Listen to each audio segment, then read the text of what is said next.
On a cold, gray morning in downtown Chicago, the streets pulsed with the hum of early commuters. Office workers, coffee in hand, rushed to their destinations while taxis honked in the thick morning traffic. The air carried a sharp chill, and the biting wind wrapped itself around the towering skyscrapers, whipping through alleyways like a restless spirit. For most, it was just another day. But for one abandoned soul, the day would mark the beginning of a life-changing encounter. In the shadows of a grimy alley, a stray dog curled up near a cluster of broken cardboard boxes.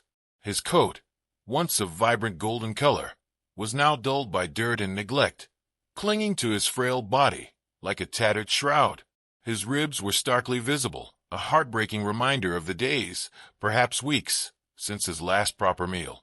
The dog's eyes, however, told a story that no words ever could.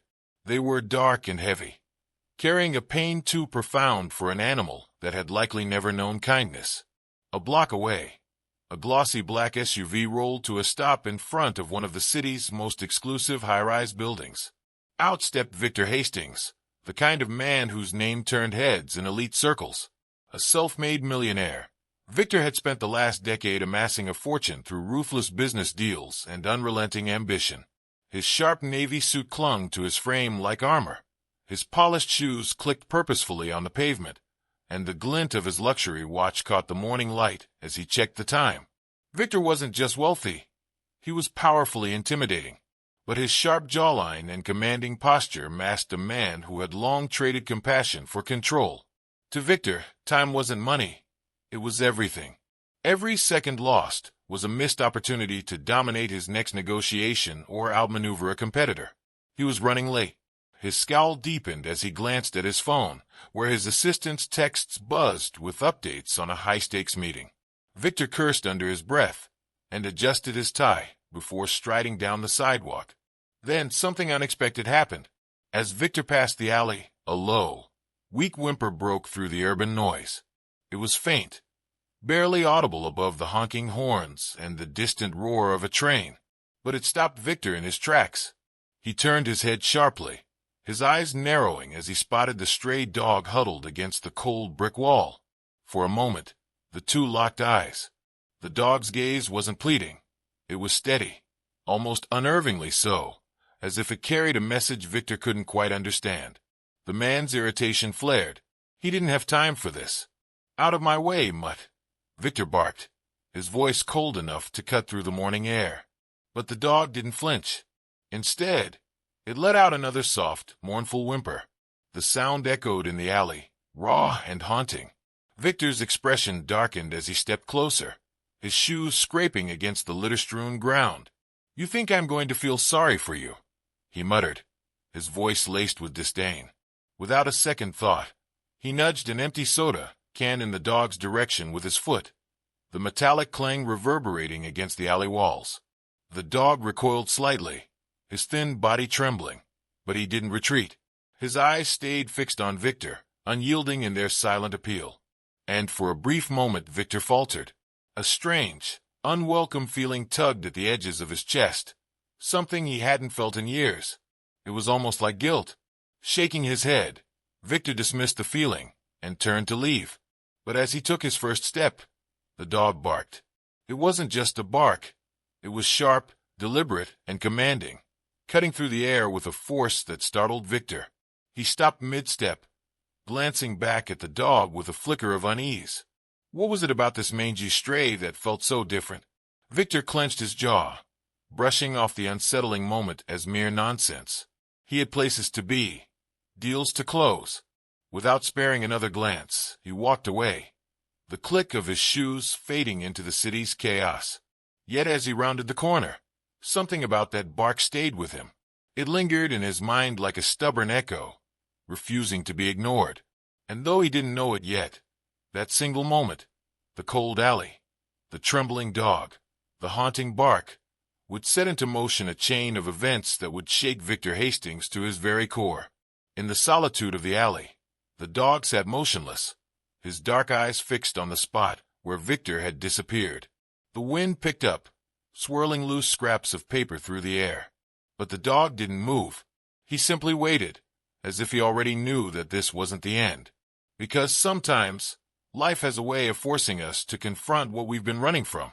And Victor Hastings was about to learn that lesson in the most unexpected and heart-wrenching way imaginable.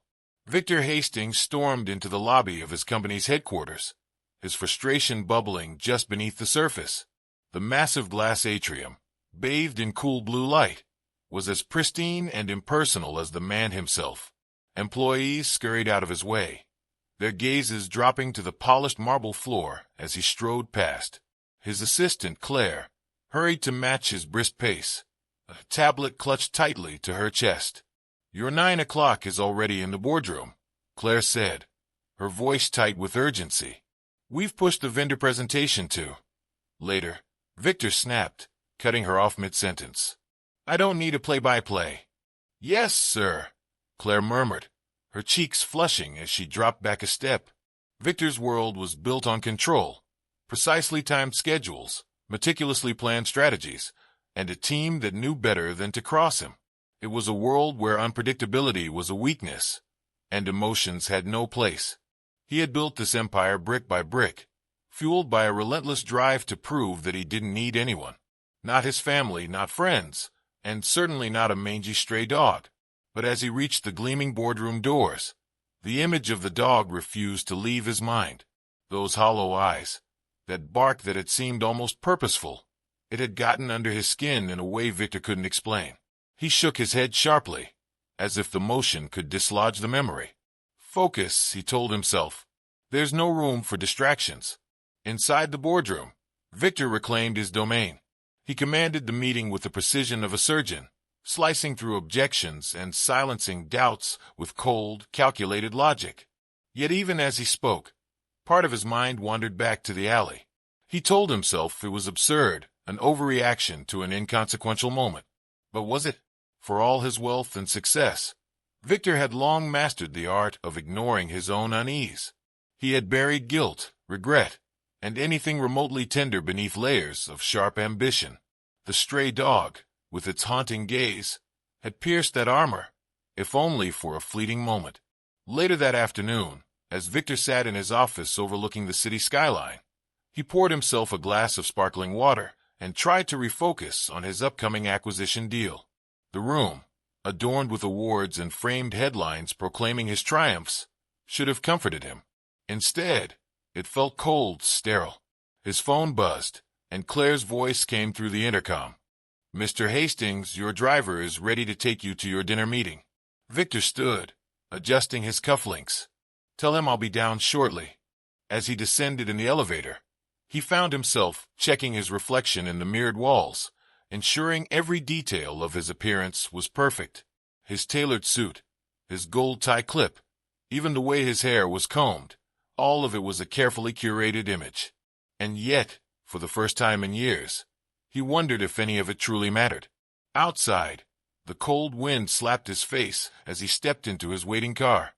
The city blurred past him as the driver navigated the streets, but Victor barely noticed. His thoughts were elsewhere, back in that alley, with the dog that refused to leave his mind. He let out a frustrated sigh. Why was he still thinking about it? It wasn't his problem. The dog would either survive or it wouldn't. That's how the world worked. You either clawed your way to the top, or you were left behind. But deep down, Victor knew that wasn't the full story. The truth was, Victor Hastings hadn't always been this way. There was a time long ago when he hadn't been so cold, so calculating. He had grown up in a modest home on the outskirts of Detroit, where his parents had taught him the value of kindness. They had a golden retriever named Charlie, a loyal companion who had been Victor's best friend during his childhood. But when Victor's father lost his job, everything changed. The financial strain fractured their family, and by the time Victor was a teenager, his parents had divorced. Charlie had been given away, and Victor's world grew colder. He swore to himself that he would never let anyone, or anything, hold power over him again. And so, he built walls. He climbed the ladder of success, shutting out the past and focusing solely on the future. But now, as Victor's car stopped at a red light, a flicker of something he couldn't name stirred inside him. Was it regret? Guilt? His driver's voice broke the silence. "Sir, we're almost there." Victor nodded absently, his gaze shifting out the window. He froze. There, on the corner, was the dog, the same stray from the alley. It was limping across the street, its coat even dirtier than before, its frail body fighting against the relentless wind. Victor felt a strange tightening in his chest. He told himself to look away, but he couldn't. As the light turned green, the car moved forward, and the dog disappeared from view. Victor leaned back in his seat, his jaw tightening. Why did he care? Why couldn't he just forget about it? Victor didn't have an answer, but as the car sped toward his destination, one thing became painfully clear. This wasn't the last time he'd see that dog, and whether he liked it or not, their stories were about to collide in a way that would change everything. The next morning, Victor Hastings woke up to the sound of his alarm blaring at precisely 6 a.m. The sunlight seeped through the cracks in his blackout curtains, illuminating the stark modernity of his bedroom. His day was already scheduled down to the minute: meetings, calls, and yet another negotiation that would further pad his wealth. But as he sipped his coffee and scanned the headlines on his tablet, his focus faltered. The dog's face flashed in his mind, unbidden and unwelcome. Those hollow eyes, that weak bark. Victor shook his head and pushed the thought away. He didn't have time for distractions. By noon, he was pacing the polished floors of his penthouse office. His assistant Claire walked in, her heels clicking softly. "The quarterly report is on your desk," she said, her tone professional but cautious. She had learned to tread lightly around Victor. "Good," Victor said curtly, though his eyes barely flicked to the folder she placed before him. "Sir," Claire hesitated, glancing at him. "Is everything okay? You seem distracted today." Victor shot her a sharp look. "I'm fine. Get back to work." Claire nodded and quickly exited, leaving Victor alone with his thoughts. He rubbed his temples, irritated by his own inability to focus. But no matter how hard he tried, the memory of the stray dog gnawed at the edges of his mind. By evening, Victor decided to put an end to the annoyance. He called his driver and instructed him to take him downtown, to the alley where he had first seen the dog. He told himself it was to clear his conscience, to confirm the dog was gone, and move on with his life. The car stopped at the same corner, the shadows of the alley stretching long under the streetlights. Victor stepped out, the chill in the air biting at his face. He adjusted his scarf and strode into the alley, his polished shoes crunching against the gravel and debris. There, nestled against a pile of old boxes, was the dog. Its frail body trembled as it shivered against the cold. The golden coat was more matted now, and Victor could see the animal's ribs starkly outlined beneath its skin. The dog's eyes met his again, steady, unwavering, and far too knowing. Victor's jaw tightened. "Why are you still here?" he muttered, as if the dog could answer. The dog whimpered softly, its body too weak to rise. Victor clenched his fists. This wasn't his problem. He turned to leave, but the sound of the dog's pitiful cough stopped him in his tracks. He looked over his shoulder, irritation and something else, something softer, warring within him. "What am I supposed to do with you?" Victor snapped, more to himself than to the dog. The dog didn't move, just kept its gaze locked on him. Victor groaned, running a hand through his hair. Against every instinct, he pulled out his phone and called Claire. "Claire," he barked into the phone, "find a vet that does house calls. Now." "Excuse me." Claire's confusion was audible. "Just do it," Victor snapped before ending the call. He sighed and crouched down, closer to the dog than he'd ever intended to be. "You'd better not make me regret this," he muttered as he carefully scooped the dog into his arms. The dog's body was shockingly light, and Victor could feel its shallow breaths against his chest. It didn't resist, too weak to put up any kind of fight. Victor carried it to the waiting car, his driver's expression one of barely concealed shock as he opened the door. Inside the warmth of the vehicle, Victor glanced down at the dog, which now rested limply on the seat beside him. For a brief moment, he wondered if it was already too late to help. When they arrived at his penthouse, the tension in Victor's chest hadn't eased. He set the dog gently on the living room rug, its fragile body looking painfully out of place in the opulent surroundings. Minutes later, a veterinarian arrived, a middle-aged woman with kind eyes and a brisk, no-nonsense demeanor. She examined the dog carefully, her face unreadable as she worked. Victor paced the room, the knot in his stomach tightening with every passing second. Finally, she stood and faced him. "He's malnourished and severely dehydrated," she said. "But with care, he should recover. It's going to take time, though." Victor nodded stiffly, his jaw clenched. "Do whatever you need to." The vet handed him a list of instructions, medications, and dietary needs before packing up her things. As the door closed behind her, Victor turned to the dog, who was now lying on a soft blanket Claire had brought over. "You're lucky I don't have better things to do," Victor muttered, though his tone lacked the edge it had before. The dog stirred weakly, and for the first time, its tail gave a faint wag. Victor blinked, startled by the movement. "Don't get too comfortable," he said, though something about the wag tugged at a part of him he thought he'd buried long ago. And though he didn't want to admit it, Victor couldn't deny that something had already shifted, something he couldn't quite name. Over the next few days, Victor Hastings found his carefully ordered life thrown into disarray. The stray dog, now resting in his lavish penthouse, had become an unintentional disruption, demanding more attention than he had ever anticipated.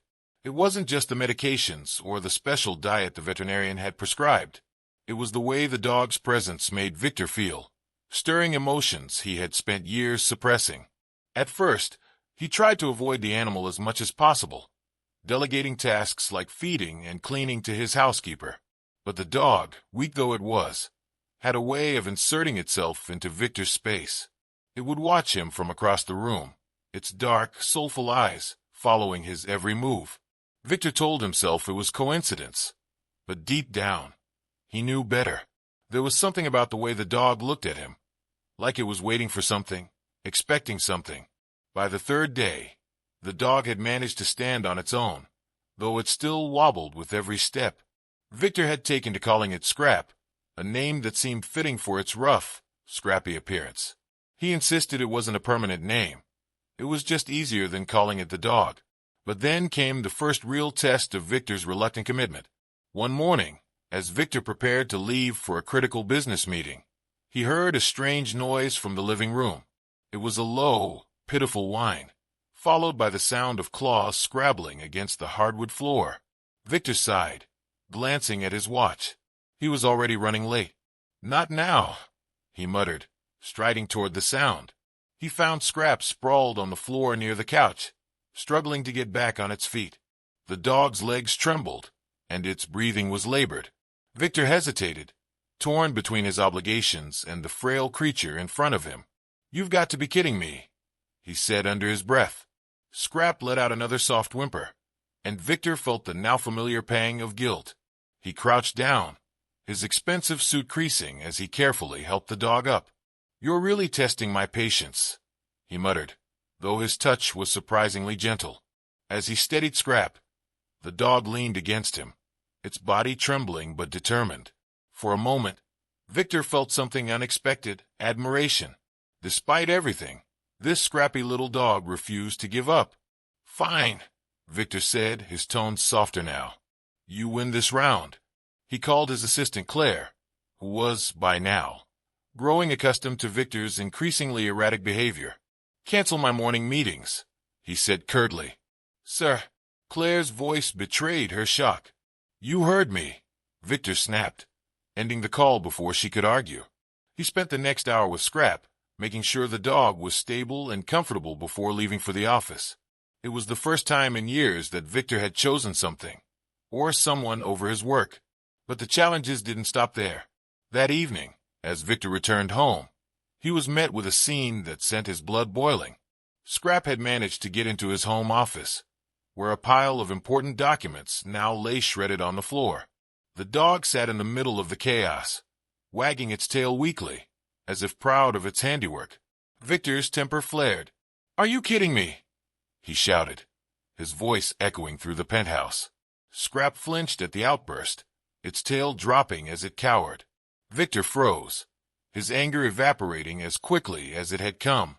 The dog's reaction hit him like a punch to the gut, reminding him of just how fragile Scrap still was. He knelt down, his voice softening. "Hey, I didn't mean to scare you," he said, gently patting the dog's head. "You just have terrible timing, you know that." Scrap looked up at him, its tail wagging tentatively. Victor sighed, shaking his head. "We're going to have to set some boundaries." But the real turning point came a week later. Victor had reluctantly agreed to meet with Mark Reynolds, an old acquaintance who had recently reached out. Mark ran a foundation for abandoned animals and had been pestering Victor to visit. Normally, Victor would have dismissed such an invitation without a second thought, but Scrap's presence had made it harder to ignore. When Victor arrived at the foundation, he was greeted by Mark's warm smile and an eager handshake. "Glad you could make it," Mark said. Victor forced a polite nod. "Let's just get this over with." Mark led him through the shelter, where rows of animals awaited new homes. Victor's guarded demeanor faltered as he passed kennel after kennel, each occupied by creatures whose eyes reflected the same haunting depth he had seen in Scrap. One dog in particular caught his attention, a large black Labrador with scars crisscrossing its face. The dog wagged its tail when it saw Victor, its eyes bright with hope. "That one came to us after a dogfighting ring was shut down," Mark explained. "He's been through hell, but he's still one of the friendliest dogs we've ever had." Victor swallowed hard, his gaze lingering on the Labrador. Later that night, back in his penthouse, Victor sat on the floor beside Scrap, his hand resting on the dog's head. "You've got some competition," he said softly. Scrap wagged its tail in response, its quiet presence grounding Victor in a way he hadn't expected. For the first time in years, Victor felt the walls around his heart begin to crack. But he also knew that letting them crumble completely would come with its own set of challenges, ones he wasn't sure he was ready to face. The snow fell heavier now, blanketing the streets as Victor Hastings drove toward the shelter. Scrap sat in the passenger seat, his golden fur still patchy, but cleaner than it had been weeks ago. The dog's ears twitched as Victor spoke aloud to himself, his grip tight on the steering wheel. "This is ridiculous," Victor muttered. "I should be home finalizing that deal, not hauling myself across the city for." He trailed off, glancing at Scrap. The dog looked at him, tilting his head as if to question Victor's hesitation. Victor let out a frustrated sigh. "Fine, you win again." By the time he arrived at the shelter, chaos was in full swing. Volunteers were scrambling to move supplies. Animals barked and howled from their temporary crates, and Mark Reynolds stood in the middle of it all, issuing orders like a captain steering a sinking ship. Victor parked and stepped out, his expensive coat catching snowflakes that melted instantly. Scrap hopped out behind him, staying close to Victor's side. Mark spotted him and jogged over, his face a mix of surprise and relief. "Victor, I didn't think you'd actually come." Victor shrugged, keeping his tone casual. "Figured someone had to teach you how to manage a crisis." Mark smirked but didn't press him further. "We're running out of time. The city's demolition crew will be here by morning, and we've still got over 20 animals to move. Can you?" "I'll handle it," Victor interrupted, his voice firm. "Just tell me what to do." Mark blinked in surprise, but quickly nodded. "Start with the crates in the back. They're the hardest to move." Victor didn't hesitate. For the first time in years, he felt no need to delegate, no urge to pass the responsibility onto someone else. He rolled up his sleeves and got to work. The hours blurred together as Victor hauled crate after crate into the waiting trucks. His tailored suit was soon covered in dirt and fur, but he didn't care. Scrap stayed close, occasionally barking as if to cheer him on. At one point, Victor noticed a small, trembling dog hidden in the shadows of a broken crate. Its legs were too weak to carry it, and its eyes darted around in fear. Victor knelt down, his voice surprisingly gentle. "It's okay," he murmured. "I've got you." Carefully, he scooped the dog into his arms, its fragile body pressing against his chest. The dog let out a faint whimper, but didn't resist. Mark saw the moment and gave Victor an approving nod. "You've got a knack for this," he said. Victor didn't respond, but something about the comment stayed with him. By the time the last animal was loaded onto the trucks, The sky was beginning to lighten, streaks of pink and orange cutting through the snow-filled clouds. Victor stood beside Scrap, his breath visible in the cold morning air. He felt exhausted, his muscles aching from the unrelenting work. But for the first time in years, he also felt fulfilled. As the trucks pulled away, Mark clapped Victor on the shoulder. "You made a real difference tonight." "Thank you." Victor glanced at Scrap, who wagged his tail and leaned against his leg. A small smile tugged at Victor's lips. "Don't thank me yet," he said quietly. "This isn't over." Because deep down, Victor knew this night wasn't just about saving the animals. It was about saving something in himself he thought he'd lost long ago. The quiet hum of the city morning was broken only by the crunch of boots on icy pavement and the distant groan of traffic. Victor stood outside the temporary shelter Mark had arranged, his breath visible in the frigid air. The events of the previous night had left him bone-tired, but he felt something deeper stirring, something he hadn't felt in years. Purpose. Inside, the shelter was alive with movement. Volunteers bustled around, setting up makeshift pens, calming frightened animals, and organizing supplies. Scrap padded by Victor's side, his tail wagging as he sniffed the unfamiliar surroundings. "Victor," Mark called, waving him over. His tone, though steady, carried an edge of urgency. "What is it?" Victor asked, stepping closer. Mark's face was grave. "We just gotten word from the city.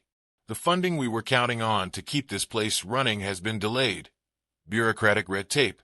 If we don't come up with the money to lease this building by the end of the week, we'll lose it." Victor frowned. "How much are we talking?" Mark hesitated, then held up a clipboard. Victor's eyes scanned the figure at the bottom of the page, a sum that, while not insurmountable for someone of his wealth, was significant. "That's a lot for a temporary shelter," Victor said, his voice more clipped than he intended. Mark sighed. "It's more than a shelter, Victor. It's a lifeline. Without this place, all these animals, they'll have nowhere to go." Victor glanced around. The dogs and cats were quiet now, their wide eyes watching every movement. In the corner, a young volunteer was gently stroking the head of a trembling puppy. Scrap nudged Victor's leg with his nose, as if sensing his hesitation. "Let me think about it," Victor muttered, turning toward the door. The icy wind bit at his face as he stepped outside. Scrap followed, his paws crunching against the frost-covered ground. Victor shoved his hands into his coat pockets and stared out at the horizon, his mind a storm of conflicting thoughts. For years, Victor had prided himself on his ability to make cold, calculated decisions. Emotion had no place in business. Yet here he was, faced with a decision that wasn't about profit margins or quarterly projections. It was about lives, small, fragile lives that had no one else to fight for them. Scrap let out a soft bark, breaking Victor's train of thought. He looked down at the dog, whose eyes met his with an intensity that was impossible to ignore. "What do you want from me?" Victor asked quietly. Scrap wagged his tail, his gaze unwavering. Victor sighed, running a hand through his hair. "You're not going to let this go, are you?" The dog barked again, and Victor couldn't help but chuckle, a rare, genuine sound that felt foreign in his throat. Later that afternoon, Victor found himself in his office, staring at two documents on his desk. One was the finalized contract for the merger, a deal that would secure his company's dominance for years to come. The other was the financial breakdown of what it would take to fund the shelter. He leaned back in his chair, his gaze flickering between the two. The merger represented everything he had worked for: power, success, validation. The shelter, it was something else entirely. His phone buzzed, and Claire's name lit up the screen. He let it ring.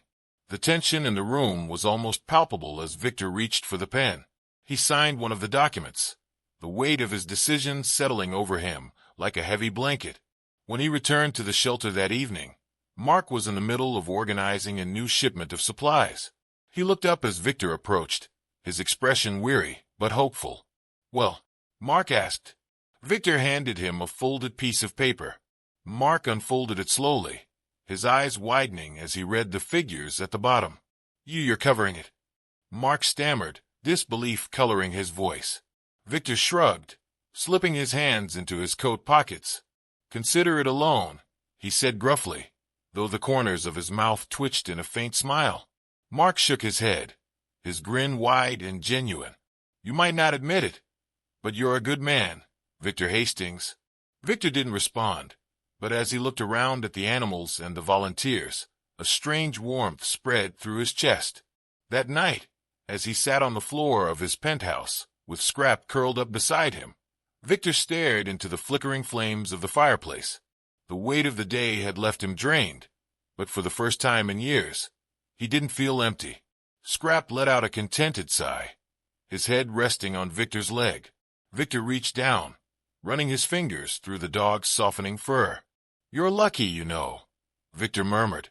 "You're teaching me things I didn't even know I needed to learn." The dog's tail wagged faintly, and Victor smiled, a real, unguarded smile. For the first time, he felt like the man he had always wanted to be. And for the first time, he realized that was worth more than all the wealth in the world. Victor Hastings returned to the shelter the next morning, his mind unusually calm despite the whirlwind of emotions the previous day had stirred. The decision to fund the shelter had been made, and with it came a sense of clarity he hadn't felt in years. Yet, as he stepped inside and saw the bustling activity of volunteers tending to the animals, he realized his work was far from done. Mark greeted him with a grateful smile. "You've done more than enough already, Victor. We're all amazed you stepped in like this." Victor shook his head. "It's not enough to write a check. If I'm going to do this, I'm doing it right." Mark raised an eyebrow. "And what does right mean to you?" Victor glanced around the shelter, his sharp eyes taking in the worn-out equipment, overcrowded spaces, and the sheer number of animals needing care. "It means we're not just surviving. We're thriving. These animals deserve better." Mark studied Victor for a moment before nodding. "I can't say I expected this from you, but I'm glad you're here." Victor wasn't sure how to respond to that, so he turned his attention to Scrap, who had been following at his heels. The dog's tail wagged as Victor knelt to pat him on the head. "Let's get to work," Victor muttered, more to himself than anyone else. The next few days were a blur of activity. Victor threw himself into the operations of the shelter, working alongside the volunteers to reorganize the space, order new supplies, and set up proper care routines for the animals. His determination was contagious, and soon the entire team found themselves inspired by his relentless drive. But it wasn't without challenges. The shelter's resources were stretched thin, and tensions ran high as they scrambled to meet the needs of the animals. Late one evening, Victor found himself sitting at a folding table, poring over financial spreadsheets with Mark. "We're still short," Mark admitted, rubbing his temples. "Even with your funding, we need more to expand and make this place sustainable." Victor leaned back in his chair, his mind racing. For years, he had solved problems by throwing money at them. But this was different. This required heart, vision, and something he hadn't relied on in a long time: trust. After a long silence, Victor stood. "I'll handle it." Mark looked up, confused. "Handle what?" Victor's jaw tightened. "I'll bring in the rest of the funding. Call it an investment." True to his word, Victor tapped into his vast network of contacts, reaching out to old colleagues, business partners, and even competitors. Some responded with skepticism, others with genuine interest, but by the end of the week, he had secured enough donations and partnerships to cover the shelter's immediate needs and fund future expansions. When Victor arrived at the shelter with the final paperwork, Scrap greeted him at the door, barking happily. The once weary dog now had a spark of life in his eyes, his tail wagging furiously as Victor scratched behind his ears. "You're not just saving them," Mark said, standing behind Victor. "You're saving yourself." Victor didn't reply, but as he looked at Scrap and the shelter bustling with hope and energy, he knew Mark was right. The critical turning point wasn't just about the shelter. It was about him finally breaking free of the life he thought he wanted and embracing the one he never knew he needed. As Victor stood in the center of the shelter, surrounded by wagging tails and smiling faces, he felt something shift deep inside him. For the first time, he wasn't chasing success. He was building something that truly mattered, and that, he realized, was worth everything. The shelter was quiet as evening fell, the sounds of barking and shuffling paws replaced by a peaceful calm. Victor Hastings stood in the middle of the main room, watching as the animals settled into their new enclosures. Fresh bedding, clean food bowls, and soft lighting created a space that felt more like a sanctuary than a stopgap solution. Scrap sat beside Victor, his golden tail thumping softly against the floor. Victor reached down to scratch behind the dog's ears, his mind drifting as he took in the transformation around him. "Can you believe this place looked like chaos just a week ago?" Mark asked, walking up beside him. Victor chuckled softly. "It's still chaos, just better organized." Mark smiled, crossing his arms as he surveyed the room. "I didn't think you'd stick around, you know. Most people write a check and disappear." "I'm not most people," Victor replied, his voice steady but lighter than it had been in years. Mark glanced at him, a knowing look in his eyes. "No, you're not. And I think Scrap here has something to do with that." Victor glanced down at Scrap, whose head rested against his leg. "Maybe," he admitted, his tone quieter now. "He's different. Persistent." Mark laughed. "Animals have a way of bringing out the best in us, even when we don't think we have anything to give." Victor didn't respond right away. Instead, he knelt beside Scrap, gently lifting the dog's paw and examining the scarred pads. "I attacked him," Victor said suddenly, his voice tinged with regret. "The first time I saw him, I kicked a can toward him to scare him off. I didn't care about him then. I didn't care about anything." Mark was silent for a moment, letting Victor's words hang in the air. "But he didn't give up on me," Victor continued, his hand resting on Scrap's head. "No matter how cold or angry I was, he kept showing up. It's like he knew. He knew I needed him before I did." Mark's voice was soft when he finally spoke. "That's the thing about animals. They don't hold grudges. They forgive us in ways we can't forgive ourselves." Victor exhaled deeply, feeling the weight of Mark's words. For years, he had built walls around himself, pushing away anything that could make him vulnerable. But Scrap had slipped through the cracks, breaking down those walls piece by piece. The following week, Victor stood at the grand opening of the newly expanded shelter. Volunteers and donors mingled in the courtyard, surrounded by adoptable dogs and cats basking in the attention. Scrap trotted beside Victor, his coat gleaming under the afternoon sun. Claire approached, holding a clipboard. "Mr. Hastings, the press wants a statement. They're curious about your involvement." Victor glanced at the small crowd of reporters gathered near the entrance. A few months ago, he would have relished the chance to control the narrative, to spin his actions into another headline that solidified his dominance in the business world. But now the idea felt hollow. He shook his head. "Let Mark handle it. He's the heart of this place." Claire blinked in surprise, but nodded, heading off to relay the message. Victor leaned against a nearby railing, watching as families toured the shelter. A little boy knelt beside a pen, giggling as a playful puppy licked his hand. Nearby, a couple discussed adoption paperwork for a scruffy terrier mix. "Feels good, doesn't it?" Mark said, appearing at Victor's side. Victor nodded slowly. "Better than I expected." Mark grinned. "So, what's next for Victor Hastings? Going back to mergers and acquisitions? Or do I need to find you an office here?" Victor smirked. "Let's not get carried away. But I'm not done helping." He looked down at Scrap, who wagged his tail in agreement. This feels like the start of something different." As the sun dipped lower in the sky, casting a warm glow over the shelter, Victor felt a sense of peace he hadn't known in decades. For so long, his life had been defined by what he could take, what he could control. But now, it was defined by what he could give. Scrap nudged his leg, breaking Victor's reverie. The dog's dark eyes held the same steady gaze they'd had the day they met, but now they were filled with trust instead of sorrow. "You ready to head home?" Victor asked, patting Scrap's head. The dog barked softly, his tail wagging in response. Victor looked back at the shelter one last time, the sounds of laughter and barking echoing in the crisp evening air. And as he walked toward his car with Scrap by his side, he knew this wasn't the end of their story. It was just the beginning. The weeks that followed brought more change than Victor Hastings ever could have imagined. The shelter, now thriving with donations and a growing team of dedicated volunteers, had become a second home for him. Every time he stepped through its doors, he felt a sense of belonging he hadn't realized he was missing. Scrap had also transformed. The once frail and trembling dog was now full of life, his coat shiny and his energy infectious.